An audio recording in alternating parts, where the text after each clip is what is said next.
Quando as lutas me quiserem afligir, não devo desistir. Quando o sofrimento parece não ter fim, não devo desistir, pois eu sei Jesus está perto de mim. Não devo desistir, mesmo que tudo pareça estar perdido. Não posso desistir, pois Jesus é o meu melhor amigo. Sempre está comigo, me ajudando a prosseguir. Não devo desistir, em meio a tribulações tenho que prosseguir, pois nada está perdido e a luta está chegando ao fim.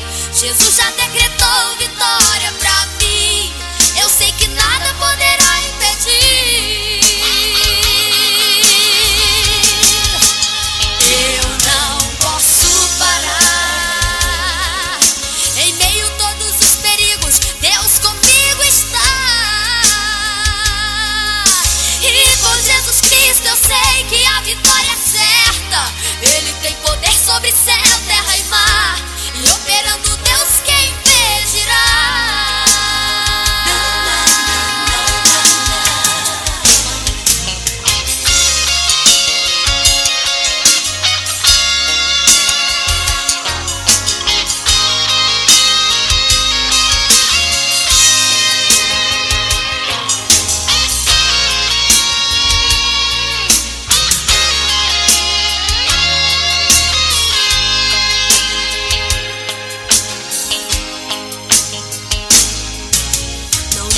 Desistir, mesmo que tudo pareça estar perdido.